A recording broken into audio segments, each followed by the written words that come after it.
Thank you, Mr. Speaker.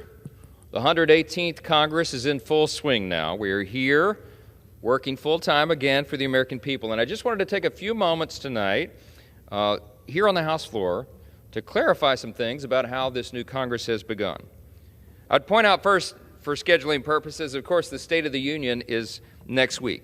It's a time for the President to take stock and speak to the American people about where our country is today and where we are heading. I hope the President's able to make good use of the opportunity, but I'm afraid we're going to be subjected to more spin and few solutions to the major challenges, even the crises facing the American people.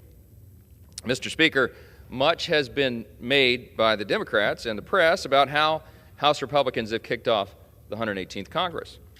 But we all know the chatter is not an accurate representation of what's really going on around here.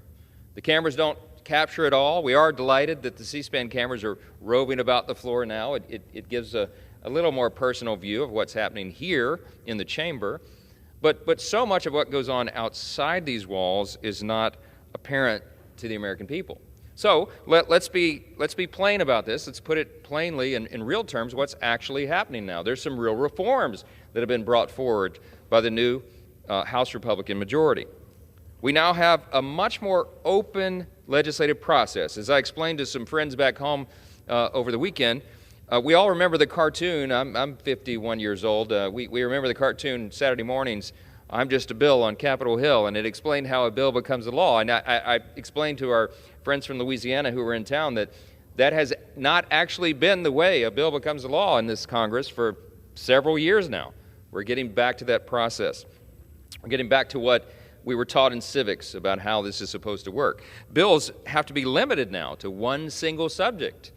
They'll no longer vote on a bill without giving members at least 72 hours notice to review it first. What a concept. You might have to actually read that legislation before you vote on it. Any tax increase now, this is an important change, any tax increase must now meet a higher threshold to pass. It was a simple majority, but now it's a 2/3 vote. That's a really important reform for the American people, given the state of the economy. There will be no new mandatory federal spending increases without equal or greater budget offsets. We got a $31.5 trillion federal debt. We cannot continue on this trajectory, and these reforms are really important for us. By the way, remote voting and committee work are finally ended. No longer will you see members, phoning in their work. They have to be here. They have to come to work. And let's contrast that with the old way of doing business under the previous leadership, Nancy Pelosi and the Speaker. The Democrats have been in charge here for 4 years. When they did it, we had bills written behind closed doors, sometimes literally by just a handful of people. The bills were loaded up with unrelated policies. These bills were unveiled, then brought for a remote vote before anybody could possibly read them, much less debate or amend the legislation. And we all know that Democrats are obsessed with having a top-down approach to legislating. I mean, they've all but shouted it from the rooftops over the past few weeks.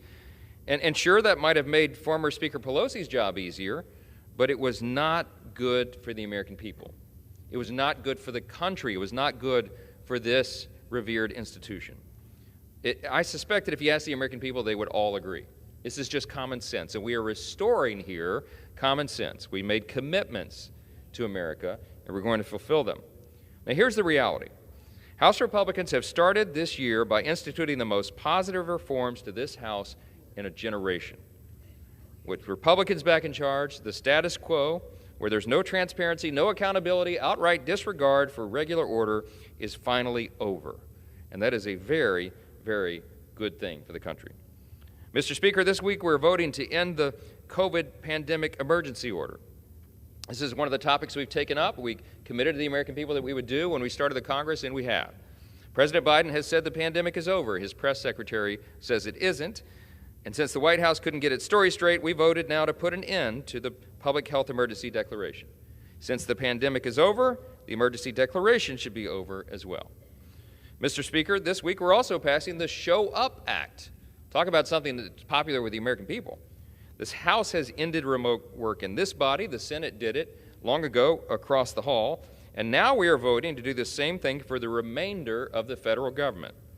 It is beyond time to require that the teleworking federal employees return to work in order to remedy widespread terribly poor customer service.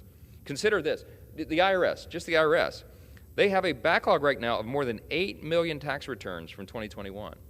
Prior to widespread teleworking, the backlog was approximately just 1 million. It's just an unacceptable thing. We have federal employees at all these agencies who literally have not come to work. Well, we're going to end that. And it's clear that these backlogs and customer service problems are due at least in part to ongoing teleworking policies, even as the pandemic is now in the rearview mirror. Mr. Speaker, with Republicans back in charge, I could give you many examples of things that are going to be improving around here. That's just a couple. The House is back to work, and we intend to get the rest of the government back to work for the American people as well, whether all of our colleagues like that or not. Mr. Speaker, I wanted to yield tonight to the gentleman from the great state of California, my new colleague on the House Judiciary Committee, Mr. Kiley, to discuss another important issue from this week. And I will yield to him so much time as he may consume.